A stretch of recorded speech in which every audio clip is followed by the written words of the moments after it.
There's a specific kind of disappointment that only a potato harvest can produce.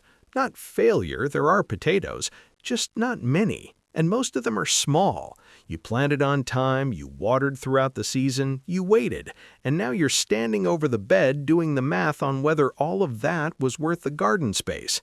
It was. You just skipped 4 things along the way and nobody mentioned they existed. This video isn't about how to plant potatoes. You already handled that part. This is everything that happens between planting and pulling. 4 decisions that most gardeners don't know they're supposed to be making, and exactly how each one quietly costs you pounds of harvest every single year. Let's start with something happening underground right now, whether you know about it or not. Most gardeners hill their potatoes once and consider the job done. The problem is that one pass isn't even close to enough, and the reason why tells you everything about how potato plants actually work. The potato plant doesn't produce tubers only from the seed potato you planted. It produces them along the buried portion of its own stem. Every inch of stem that's covered with soil is a potential new site for a tuber to form. Think of the stem as a production line, and the more of it that's underground, the longer that line gets. That's the logic behind hilling, and it's also why doing it once at planting and walking away leaves most of that potential idle. When you first plant the seed potato, you cover it with a few inches of soil. The plant grows, the stem extends above ground, and all that new stem sitting in open air, that's production capacity you're not using. The right approach is to keep hilling as the plant grows. When the green shoots reach 5 or 6 inches above the soil surface, mound more soil up around them. When the plant grows another 5 or 6 inches, do it again. You're essentially chasing the plant upward with soil, covering new stem each time, giving each new section the chance to produce tubers underground. Stop when the plant starts to flower. By that point, the tubers are already forming, and disturbing the roots does more harm than good. 3 or 4 rounds of hilling throughout the growing season isn't overdoing it. That's the actual job. 1 round was never the job. It was just the first step. 2 things make this work properly. First, don't rush it. Wait until the shoots are genuinely 5 or 6 inches above ground before you add more soil. Hilling too early on tiny shoots can bury them and set the plant back. Second, moisture matters more than most people realize. Dry, loose soil doesn't stay where you put it. It shifts away from the stem, creates gaps, and lets light reach the tubers. Potatoes exposed to light turn green, which produces solanine, a mildly toxic compound you'd have to cut away before the potato is safe to eat. Hill after rain, or give the bed a thorough soak the day before. You want moist soil that compacts slightly against the stem and stays. That's what actually extends the production line. If you've been doing 1 round of hilling and calling it done, this change alone could meaningfully shift your harvest weight. If that just explains something you've been getting wrong for years, hit like and subscribe. More of this coming. The next one is harder to follow through on, not because it's complicated, because it goes against every gardening instinct you have. Your potato plants will produce flowers. They're genuinely beautiful, and leaving them there is one of the quietest ways to shrink your harvest. When a potato plant flowers, it's making a decision about where to put its energy. When you leave the flowers on, the plant chooses the flower. Less energy goes to the tubers underground, and the potatoes that do form end up smaller than they should be. The plant isn't broken. It's doing exactly what it evolved to do. You just need to redirect it. The fix is simple, and yes, a little ruthless. The moment you see a flower bud forming, before it opens, before it gets pretty, pinch it off. Go to the base of the shoot, get your fingers around it, and snap it off. No tools needed. Just don't give the plant the chance to think reproduction is an option this season. If the flowers have already opened, remove them now. You've lost a little ground, but not the harvest. Here's where the flowers become genuinely useful even after they're gone. They're a harvest clock. When a potato plant flowers, you're roughly 4 to 6 weeks away from a full harvest. The plant is heading toward the end of its above-ground life. The foliage will begin browning and dying back from the top, and when that process is well underway, the potatoes are ready to pull. Once flowering would have started, there's one more adjustment to make. Pull back on the watering. Not completely, don't abandon the plant, but reduce how often you water. Let the soil dry out a little more between sessions. A plant under mild stress directs its resources downward toward the tubers because that's where the next generation is supposed to live. You've taken away the flowers, now water is the one thing it's working toward. The tubers respond to both of those pressures. One thing worth knowing before you handle the flowers: potato flowers, like the leaves and stems, are mildly toxic. Don't leave them sitting on the ground near dogs, cats, or small children. Remove them from the garden entirely. The plant didn't need them anyway. Most people treat potatoes like the one crop that basically takes care of itself. Plant it, water it occasionally, see what shows up. And technically that works. You'll get something. The gap between that something and a real harvest is the part most gardeners never think to close. One grower decided to measure that gap on purpose. The numbers were hard to ignore. The setup was simple. 1 year, the standard low-effort approach. Plant the potatoes, fertilize once at planting, water when needed, leave them mostly alone.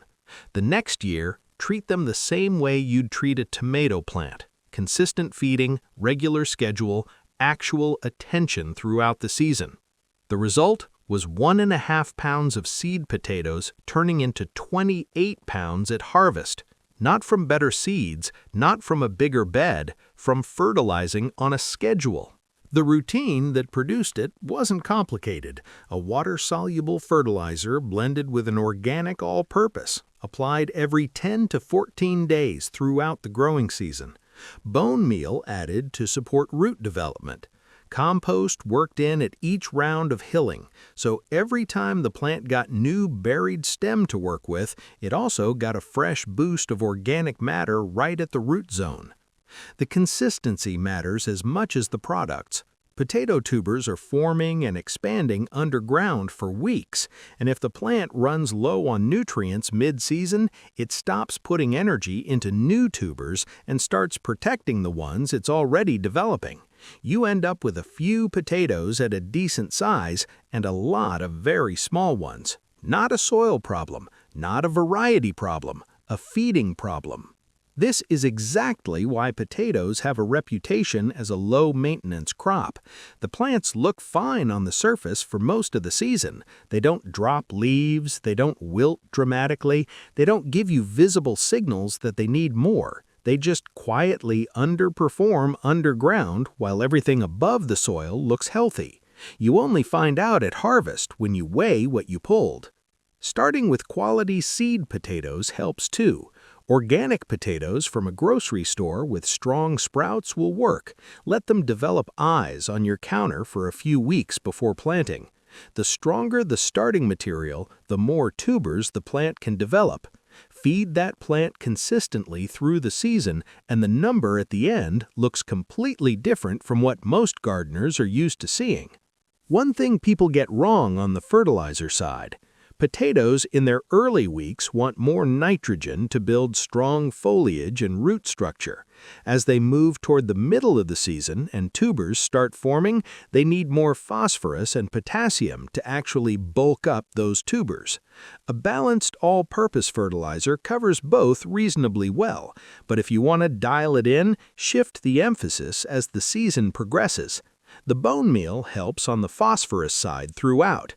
None of this requires a chemistry degree. A simple routine with a few different inputs applied consistently does the work.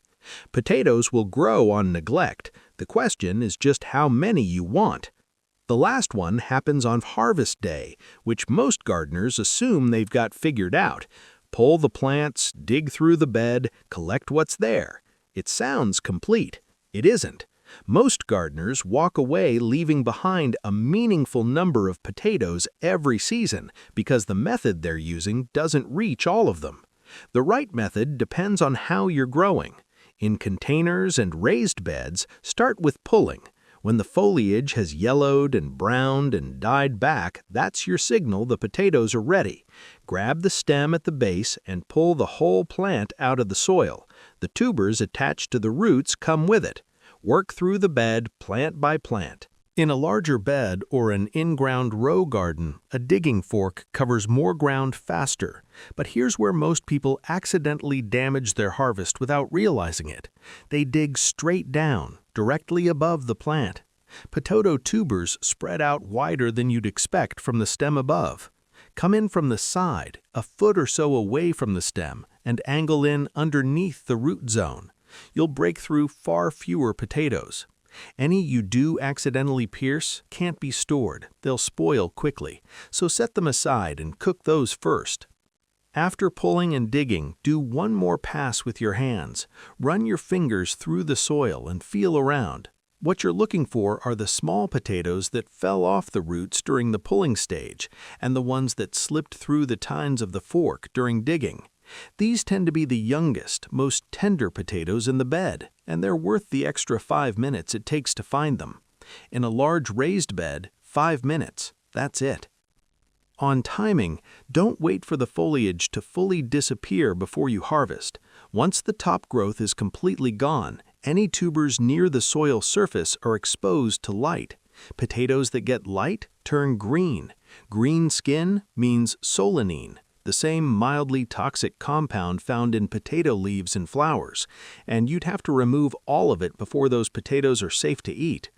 Harvest while there's still some dying foliage visible, and you avoid the issue entirely. After pulling, the potatoes still aren't done. They need to cure before storage. Lay them out in a single layer somewhere warm, well-ventilated, and completely away from direct sunlight. A shaded porch, a partially open garage, anywhere with decent airflow. Leave them there for about 7 days. The skin firms up.